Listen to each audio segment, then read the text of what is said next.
Hello everyone. So this is SA 701 communicating key audit matters in independent auditors report. So this is about CAM key audit matters. क्या होता है CAM? In auditors judgment users of most significant in audit of current period, जो कि सबसे ज़्यादा significant है, आपको जो चीज़ें मिल रही हैं वो आप कैम में रखते हो. ऑब्जेक्टिव क्या होता है इसका? Assist users in understanding KAM and greater transparency, enhance communicative value, कि यूजर्स को कैम के बारे में पता चले और कम्युनिकेशन आपका इनहैंस हो. Applicability of SA 701 audit of complete set of general purpose financial statement पे होगा. लिस्टेड एंटिटीज है.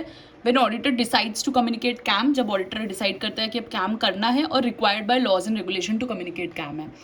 डिस्क्लेम ओपिनियन अगर आप कर रहे हो तो आपको कैम देने की जरूरत नहीं है अनलेस लॉज एंड रेगुलेशंस आपका जो है बोलता है. ठीक है.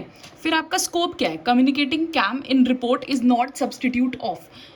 आपने कैम बता दिया, इसका ये मतलब नहीं है कि इन सब से आप बच गए. कैम इन सब का सब्सटीट्यूट नहीं है. किन सब का? Disclosures in financial statement as per AFRF, वो तो होंगे ही. रिपोर्टिंग एज पर 570 जो आपका गोइंग कंसर्न वाला है. उसके बाद मॉडिफाइड ओपिनियन एज पर 705, अगर 705 पे आप मॉडिफाइड ओपिनियन दे रहे हो तो. और सेपरेट ओपिनियन और इंडिविजुअल मैटर, किसी मैटर में अगर आप सेपरेट ओपिनियन दे रहे हो तो. फिर प्लेसमेंट ऑफ कैम. कैम आता कहाँ पे है? याद है हमने SA 700 में पढ़ा था अपने वो एलिमेंट्स रिपोर्ट के, तो उसमें आप वो वाला रिफर कर सकते हो एलिमेंट्स. उस एलिमेंट्स के बेसिस में हमारा प्लेसमेंट कहाँ पे आता है? बेसिस फॉर ओपिनियन एक होता है और एक होता है मैनेजमेंट रिस्पॉन्सिबिलिटी, उसके बीच में कहीं कैम आता है. EOM जो है डायरेक्टली बिफोर और आफ्टर कैम हो सकता है. अब कम्युनिकेटिंग कैम, इसकी इंट्रोडक्टरी लैंग्वेज क्या होती है? अगर आपके पास कैम है तो आप डेफिनेशन वाली लैंग्वेज लिखोगे कि in auditor's judgement uses of most significance in audit of current period, these matters were addressed in context of audit of financial statement and auditor does not provide separate opinion on matters. ठीक है. अगर आपके पास cam है ही नहीं तो except for the matters described in basis for qualified या adverse opinion और मुर्ग material uncertainty relating to going concern, we have determined that there are no other KAM to communicate. Generally आजकल क्वेश्चंस आने लगे डायरेक्टली कि report का वो वाला सेक्शन फ्रेम कर दो, तो ऐसा केस स्टडी बेस्ड क्वेश्चन आ सकता है कि कैम का सेक्शन फ्रेम कर दो. तो ये इंट्रोडक्टरी लैंग्वेज याद रखनी बहुत ज्यादा जरूरी हो जाती है क्योंकि डायरेक्ट फ्रेमिंग पे क्वेश्चन आने लग गया है.